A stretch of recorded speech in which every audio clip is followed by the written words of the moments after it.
Thank you very much for joining us this Saturday morning. It gives me great pleasure to welcome my dear friend and a student from long time ago, Gautham Srinivas, who is now a partner at Gautham. But most importantly, he was at one point of time a student of mine and had to be subjected to my lectures on tax law, which I'm very grateful for, that he actually gave me a patient hearing. So we are here because we are, as you know, this is a part of a series of chats and conversations with lawyers, not so much about the law, which I know a lot of you people are almost maxed out of, but about the personal journeys of lawyers. And I think the audience here, which is our current students and incoming law students, would be very interested to know the journey about lawyers who have embarked on similar journeys in the past many years ago, and perhaps learn from those experiences. So I'm going to start this session and this conversation by welcoming Gautham. It really gives me a lot of pleasure and pride that one of my students from the past, in fact, from the first batch of students that I taught, has now come here and is talking to my current students and my future students. So Gautham, welcome. And can I start by asking you a question I always ask other people in this series, which is, was it just happenstance that you joined law, or were you one of those people when you were like 16 or 17, you were kind of laser focused on your career and on your aspirations, and you decided to deliberately choose law as a path, as an occupation? Go ahead, Gautham. Thank you. And firstly, good morning to everyone. Not the pleasantest of faces to see on a Saturday morning, but I have resolved that this will be interactive and fun. So, well, okay. So, yeah, well, that's an interesting question, actually. So, it all is it's all a result of the circumstances around the time that when we grew up. So, when I wrote my law school entrance in 1998, around that time, from an academic institution perspective, we had the IITs and the IIMs. The next big name that was out there in terms of you get in, you know, we've all grown up on the diet that you get into the IIT or the IIM, you end up getting a job. You know, there's the big difference between a career and a job. So you get a job. So in growing up in a South Indian household, everyone was very curious as to what is this place that you're planning to write the entrance exam about. So there was no plan to get into or to law school or to do law. It just happened that about a year and a half to, I decided that this is a very good institution. And this is a field that is very interesting. There's a lot to learn. There's a lot of creativity that you can use as well. You'll have to think on the spot. There's a lot of form and there's a lot of creativity. So it's a nice blend between the two. So that's how law and law school happened. So I prepared for it, not exactly being driven towards it, but telling myself that if I get it, I will try to do the best I can and do justice to it. So it coincidentally happened that way. So Gautham, let's get on to your law school experience. You know, we have about 20 odd minutes, and I want to, I suppose I want to compress your life into those 20 minutes and see what we can learn from it. So one thing I wanted to ask you was, and our students would be very curious to hear from you as well, is I might say, how did you engage with with subjects of law during your law school? I know that you know, a big part of the law school experience is the way we interact with our faculty members, the way students and faculty members interact, and the way they form a community, but also your own ways of engaging with the law. I mean, I've written on this earlier as well, that each law student comes to law school with kind of a set of attitudes and aspirations, and that is almost unique to that particular student. So just tell us a little bit about because they will be very curious to hear from you. You're now a partner at Gautham, but at some point of time, you were a student at the law school. And so those 5 years, how did you experience it? Did you think anything particular that stood out for you in those 5 years? Okay, that's actually a very good question, and I think that question will take a lot of time because, as I said, we all come from different backgrounds. We all come from different environments, different circumstances. So it's absolutely okay to take some time to find your feet, and that sometime could be a month, could be 3 months, could be a trimester, could be two, could be three. So you don't necessarily have to fit in day one. You don't necessarily have to understand everything that's happening around you. You're all moving away from your parents, living alone. So it's a big sea change. So for me, I spent almost a good 6 months trying to get used to the fact that although my house was 14 kilometers away, I was forced to live in a hostel. So my biggest problem was in Bangalore, I was forced to live in a hostel when my house was an hour away. I could never come to terms with that. I was just battling myself constantly. But Actually, sorry to interrupt you. So that absolutely right. I remember that that Gautham's house was actually 16 kilometers away, I think. And one of Gautham's duties in law school, in addition to listening to me in tax law, was to drop me to cinema theaters in Bangalore whenever I wanted to see a Bollywood movie. So is that right, Gautham? You actually dropped me to a Bollywood movie once, haven't you? yeah, You gave me. I think you found me floundering on the road trying to figure out how to get to a theater, and then you actually helped me. So I just wanted to mention that.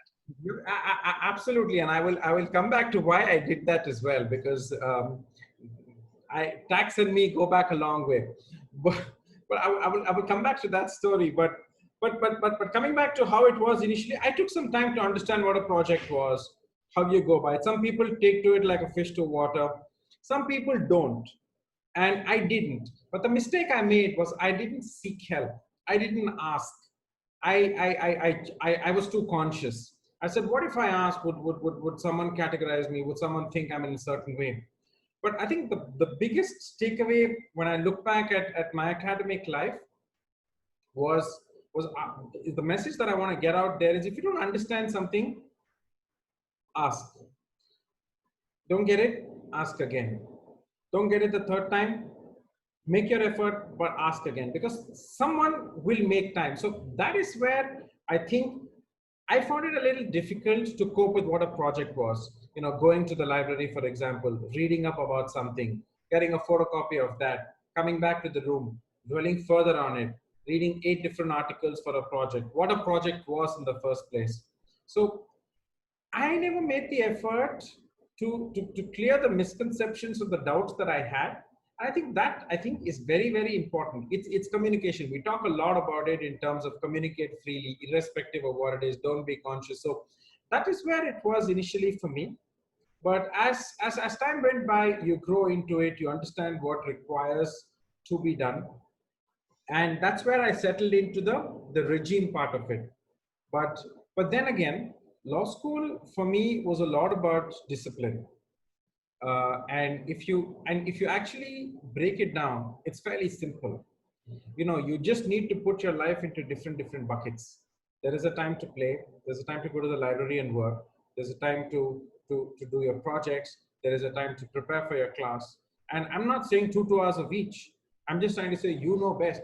Each individual is different, right? Some may have to play for a couple of hours, some don't have to. I love playing, and there are times when I would just come and sleep. But when I look back at my life, I think I could have been a little more disciplined than I was. And I think that is where, if you actually start prioritizing in terms of closer to the exams, you need to study a little more closer. I mean, projects are something that happen during the course of the trimester. So you need to dedicate a little bit of time every day, to prepare for class the next day, read the reading material. Those are things, when I look back, I could have done a little more with a little more discipline. And I think apart from that, life in law school, when I look back today, and I keep responding to your question in a when I look back today mode, because for me, at the end of the day, you only learn when you look back. And I did not exactly prioritize the way I would have wanted to. Perhaps my CGPA would have been maybe one point more than what it actually was at the end. And But I think that's good for our students to hear. I think the fact that time management is important, but also a lot of things I think are seen with 2020 visions. I mean, we retroactively look at our lives and we think about it. But I think that's a very good point you made, Gautham, about the fact that take a lot of things we think about law school as being almost impossible to manage, and actually it's not the case. It's a question of just one, managing your time, as you said, and also managing it in a way that is suited to your attributes. I mean, you mentioned your timings and the way you go about it, and sometimes you just have to kind of navigate law school within and through the attributes that you are comfortable with. And that's quite an important point. Gautham, are you able to hear me, by the way? Am I audible? very, very clearly. Very Okay, clearly. great. Okay. So I wanted to ask you, so you had your 5 years of law school, you had particular experiences. Do you want to talk to us about what happened immediately after law school? I mean, you were a young student, 22 years old, 23 years old. You were done with law school. Did you have, again, your 2020 vision? Did you know exactly what you were getting into after law school, or did it take a little bit of time to figure it out? No. Thankfully, when somewhere along the law school journey for all of us, we get into the mode that we ideally should be in. Right? What I was telling you about in terms of a vision, in terms of where you want to go.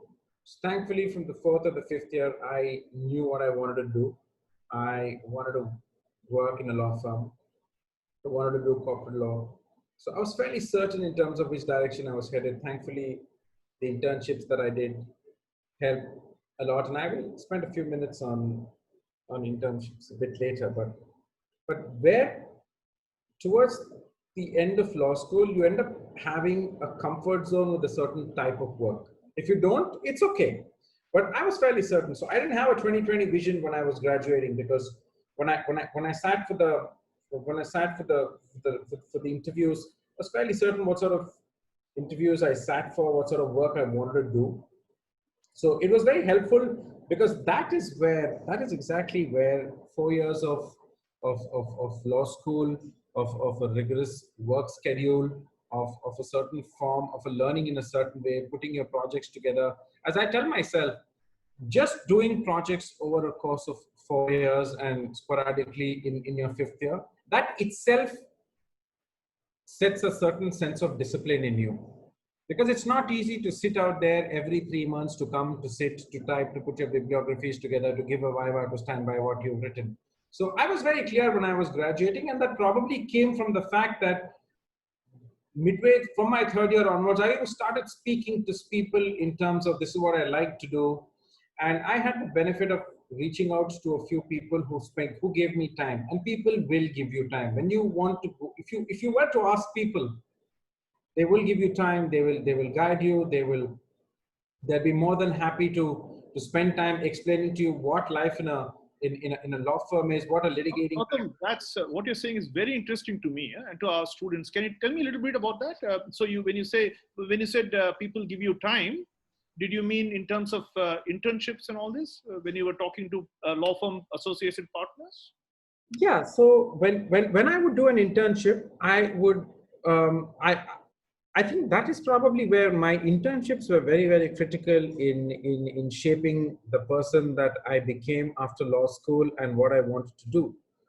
So during the internship, I would, apart from doing what work that was given to me, try to make a conscious effort to observe what bigger part of the picture did my piece fit into.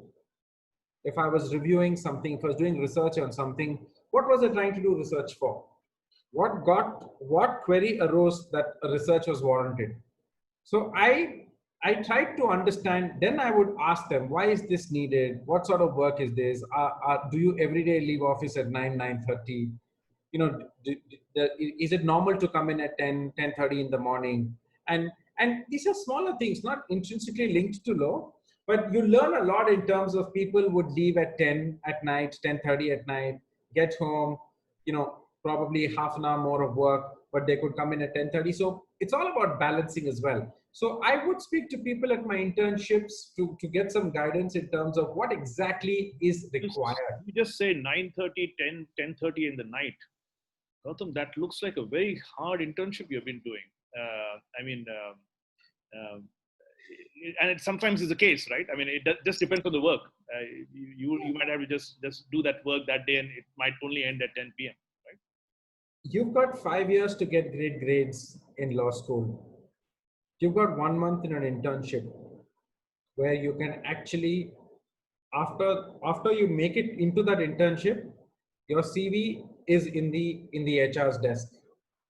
So they just know you. They just know your work. So you've got a month and a half and you've got 10 hours a day to impress them. So, well, since my grades were what they were, I chose the internship route to put your head down, to go the extra mile. And that's when I would speak. And perhaps, probably you were not, see, I mean, as human beings, we all become conscious, right? If my classmates around, I may not want to ask a question in class, but in my internship, there's at the most one person, two different people. So you're less conscious. So you end up asking questions, you get out of of whatever you feel bound by. And that's where internships, I think I maximize it. You will invariably have during the course of your journey one bad internship. You may believe you've not learned anything, but even if it's picking up a file from point A to point B, there's something to learn. And I always tell myself, you've never had a bad internship because everything's a learning. That's wonderful to hear. Students, by the way, we have another 10 minutes of this conversation with Gautham, and then we want some more questions from you.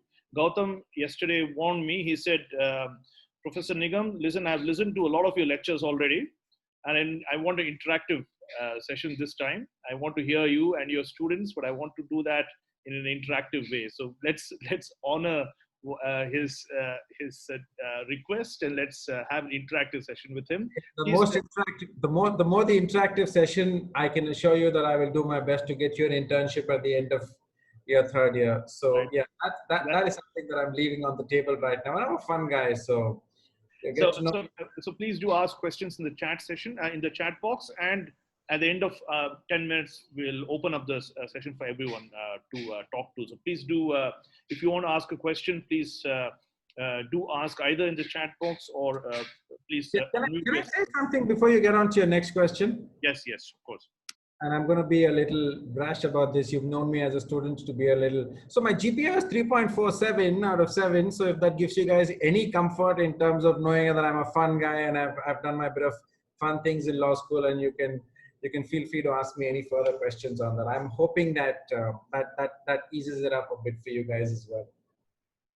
Sorry about that. I had to say. No, Gautham, that's excellent. One thing I wanted to ask you actually on that point was that a lot of times, this is what I felt when I graduated from law school and I started work, and when I've taught as well, is that we tend to look at law subjects in silos, right? So contracts, torts, property, constitutional law, family law, etc.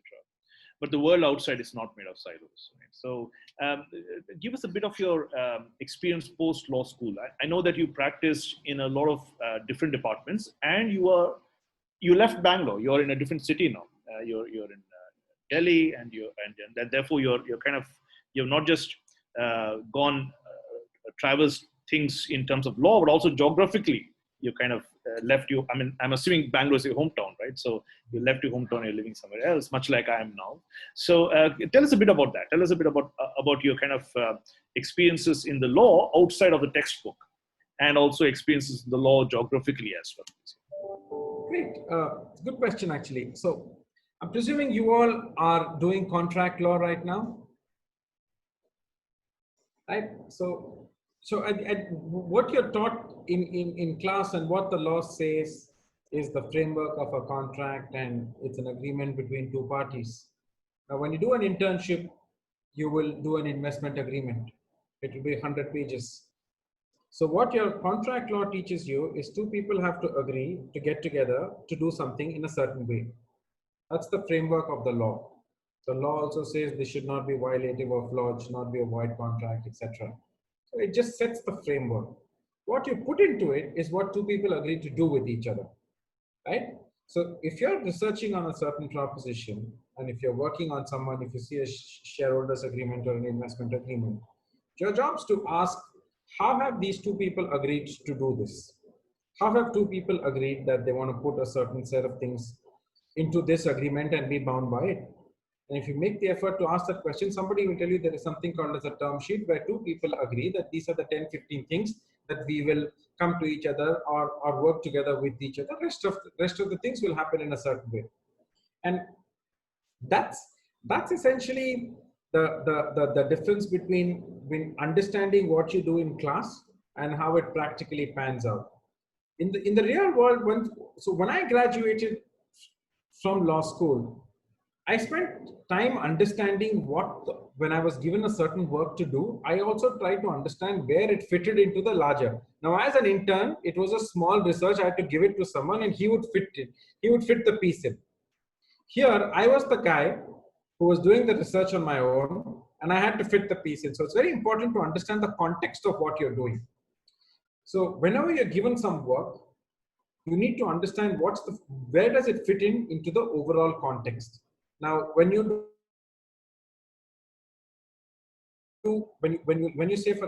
talk about transfer of property as a subject, you will learn about lease. You'll learn about different leases. But when you're working on a transaction, say there is a factory which is leased from the government, right? So the fundamental principles of what you learn in class is used by a company to take a plot of land on lease, right? So while there isn't a very straightforward way of what you've learned in class to juxtapose it and to see how it helps you at work, everything has a context.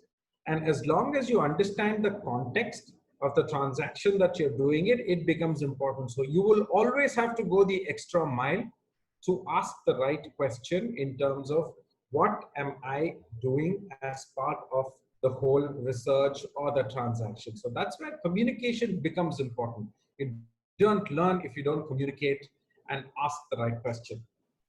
That's right. And communication skills is something that at the law school, you and I have been talking about this. We have been really focusing on that a lot with these students, and we're going to continue to focus on that. We have got 5 minutes left. Gautham, you have to now tell us what your interests are outside of the law. Or does Kaitan make you so busy in life that you only focused on the law? Which way have you gone? No, touch wood. It's a lovely place to work. And I CrossFit. I've been CrossFitting for 2 years. So I used to play sport and I took some time. And I played for a bit, so started feeling a little lazy. So the CrossFit keeps me healthy. I've become a morning person now. So pre-pandemic would be up at 6, off at 7, back at 8:30 and head to office. It keeps you going. You need something. I mean, sports important. I'm a huge football fan. I'm a Man United fan. Been watching them for about 25 years now. I'm well aware of that. In fact, I discussed football with you 25 years ago. So yes, right. So from the era where you and me used to have Sports Star and newspaper cuttings, so we never had the internet then. So I remember having so many newspaper cuttings and newspapers. So I CrossFit to keep this part a little sane. I don't read a lot of late because there's enough to read any which way. And but apart from that, I like to spend time essentially with my little one. I mean, I didn't spend too much time with her. She was growing up, so I try to make up for lost time, spend some time with her. And today's generation is fairly keeps you on your toes. So I learn a lot from her, from what the Avengers do to everything.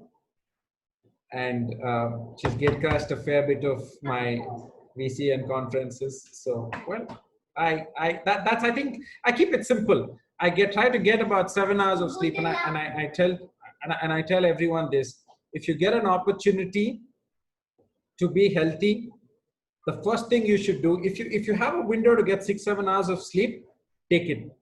nothing heals the body better than a good sound sleep. Sleep on time, wake up on time. I think a lot gets done.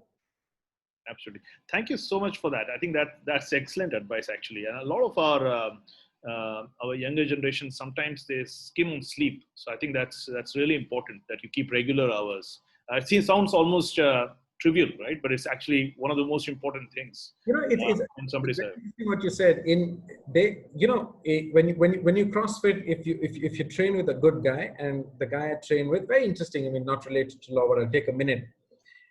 He's told me this for 2 years, and he owns the place. So he's always told me your muscles don't grow when you work out. They grow at night. They grow when you sleep, when you eat right. You know, it's a very simple line that there's a tag at where we work out. It says abs are not made at the gym. They're made in the kitchen. So small things in life, you know, you eat right, you sleep well, you be healthy, you hydrate yourself, and everything in moderation is good.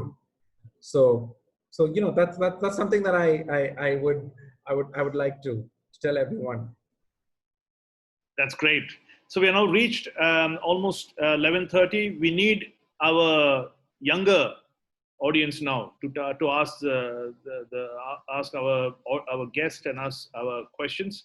And please do ask him any question you want. He has agreed to answer. Well, I don't know whether you agreed to that, but he's agreed to answer any question that you might have about the law firm, the law profession, study of law, any of these things. Can I actually request Rakshit to, if he's here, to start off with a question, and then the students can follow.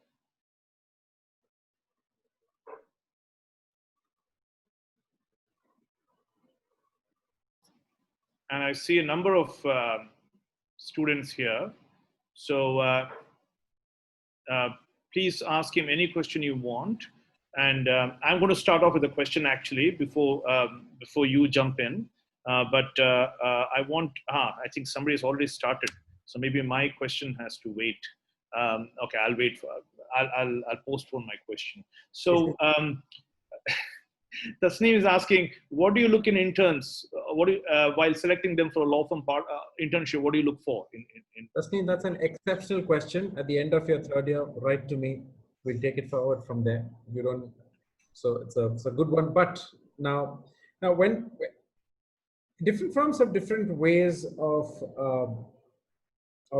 choosing interns. Some go by grades, some go by the law firm experiences that you may have. But I think what becomes important is it's more than what I look. What I look at is what you write. So what becomes important is what you write in your in your CV. Now, at the end of in your third year, if you end up writing research on property laws, when I look at that CV, I know that yeah, two things come out. One, you can't know everything about property law. Two, you're not specific. So my attention span immediately shifts. So your CV has to talk to me. If you've done one small aspect over the course of 30 days, I know that you're a subject matter expert. If you have done research on 10 different aspects, I know you have some idea of 10 different aspects. So yes, your CV should be very articulate in what specifically have you done. Short enough to catch my attention and specific enough. So what do I look? So when an intern walks into our team, the first thing that they do is I spend about 20-25 minutes with them talking about them, not about apart from the law, apart from where they study, about them, what they like to do, what are their interests, etc. Because your personality will drive how you work. So I need to know you as a person as well, where they're from, whether they're from Delhi, they're not from Delhi, can they go back home late, not go home late. So unless I understand in what zone you work comfortably in, I will not be able to get the best out of you. So quite honestly, we don't look for much in an intern, barring the fact that you've got the desire to work hard and go the extra mile. If I ask you to do research on A, B, and C, if you come back to me with a additional point on D, you will leave an impression with me. And everybody who's worked with me and who are my colleagues in my team in Delhi are those who intern with me. So comfort becomes very important. Hmm. Very good question, Tasneem. No, I think that's an excellent point, actually. The comfort level that you need, and also the kind of stuff that the intern can do. What you're saying is, the intern almost owns that project given to him or her, and tries to make sure that it's done in the best possible way. It's an interesting point you're making. Actually, there's another point that the student is asking, which is this is Harshit, who's asking. You talked about wondering whether it's normal to reach the office late when you're doing your internships in law schools. And while I was doing my internship, Harshit is saying, I was wondering whether it is normal to commit mistakes in your first internship. Is that normal? If you don't make a mistake, you're not going to learn. Unless you fall, you won't know how to get up. So mistakes are fine. But if mistakes are of two types. One, Googling the answer and coming up with the wrong answer is not acceptable. So Googling as a concept is not acceptable, right? So when you say mistakes, there are different types of mistakes you can make. There are the good mistakes and then there are the bad mistakes, right? So when I say good mistakes, you've researched a case law, you've researched the proposition. Perhaps in while summarizing one of the arguments, you make a mistake in in in in making a note of it. That's acceptable. You've got the right case law. You've got the decision down right. But when you were understanding one of the arguments, you got that wrong. Acceptable. But when you skim through a research that you've not done justice to it. You've not looked at everything that there is to look at it. That's where the problem arises. And I mentioned this earlier as well. Internships are a very important part of your lives. In an internship, if somebody gives you something to do some research on, ask the associate or whoever else it is, they will make time. If somebody needs, see, it's very simple. If I were to tell someone, do some work for me, I am taking a certain bit of load or a burden off me. So I will give him all the sort of instructions that I need so that he does a good job. So it's very important that you get it out of your head that what will they say, what will they think, will they get irritable? There will always be some people who will be irritable all the time. But if for you to do a good internship, if you've got a doubt on something, ask them, ask someone else in the team, or just feel free to walk up to the partner and of the team and ask them. So avoid making a mistake, and nobody sets out to make one. But yes, mistakes are acceptable. You're learning, but don't make the mistake in such a way that it very clearly brings out the fact that you've not done enough work. And that's where I think internships are extremely important in building. In we see your character in an internship. Right. But you would advise law firm internships to be third year onwards, right, Gautham? Or typically third year onwards. We have a rule that from third year onwards, you do law firm internships. We at Gautham have, and I think invariably because 3 years you are slowly graduating to understanding the interlinkages of different subjects. So that is probably where uh, I think that law firm internships invariably make sense. Otherwise, if you don't know basic concepts of Companies Act or articles or something like that, you may be left wondering as to how to go by that research. But at the same time, research with litigation teams are excellent also because there's a lot of focused research that happens there as well. So that doesn't change anything. So it varies. If people give you an internship, go and make use of it. But I have just one on that internship point. I have one other point to add. Don't spend 45 minutes on the lunch table. Don't be loud. Don't.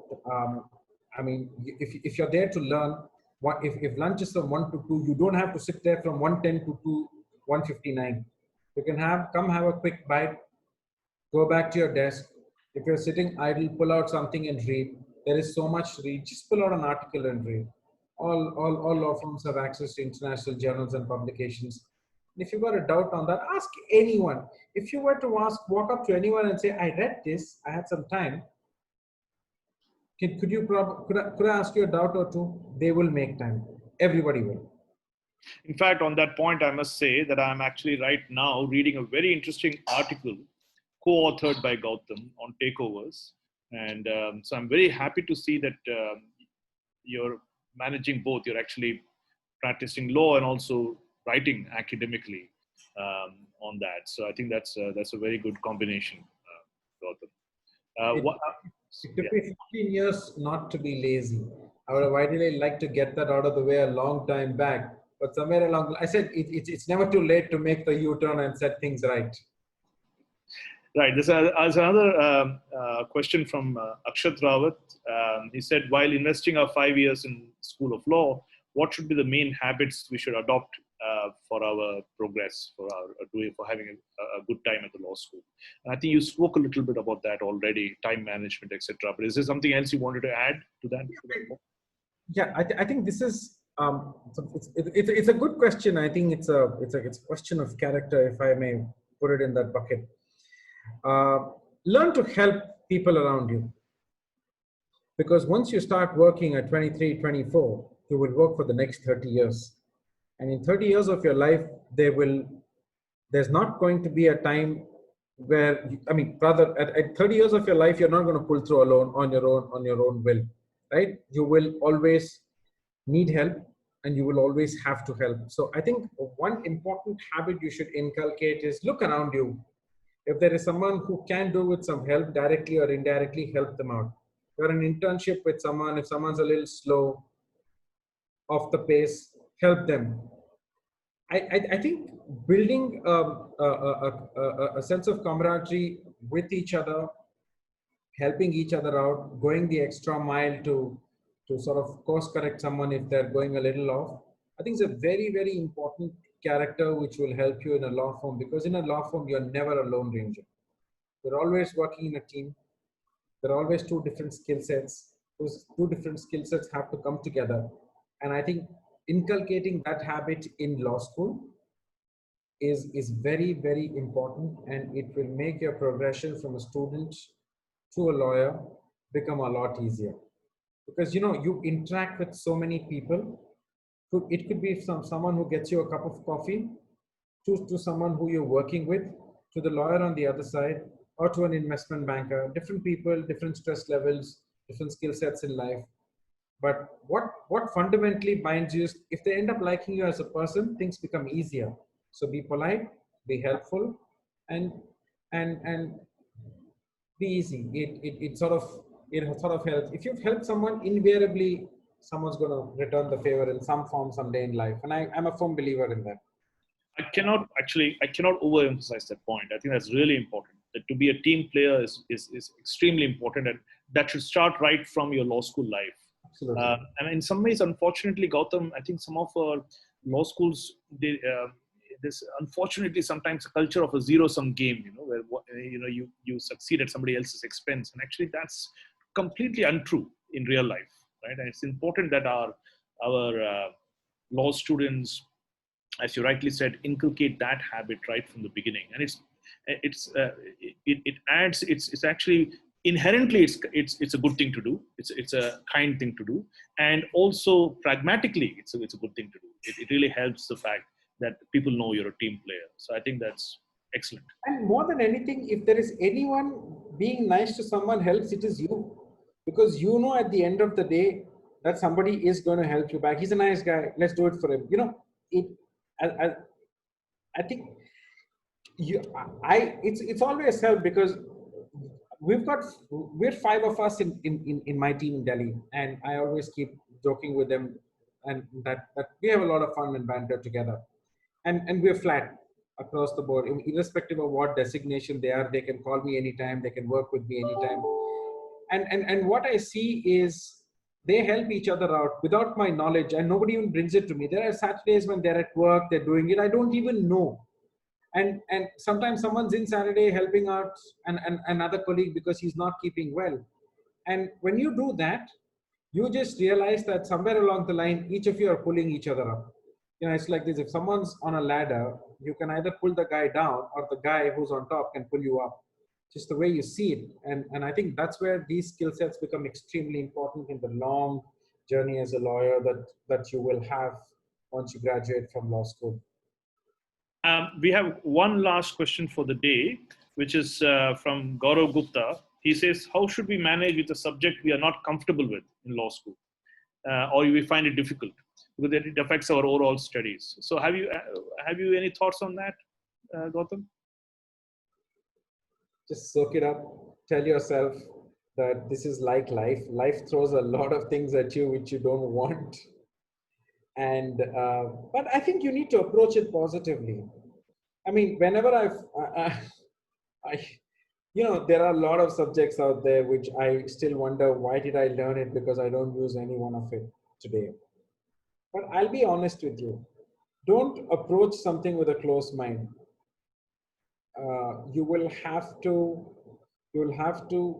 find a way to find something in that subject which interests you. It can't be so dry. Of course, there are some on a lighter note which will invariably be very difficult to grasp. But it's one subject. There are three other subjects. If you end up letting this one subject spoil these three subjects, the whole thing goes down, right? So get this out of the picture. This one subject that's bothering you, find certain pockets of which you can relate to. Gather your knowledge on that. Build on that. See if that helps you open your mind towards other aspects of that subject.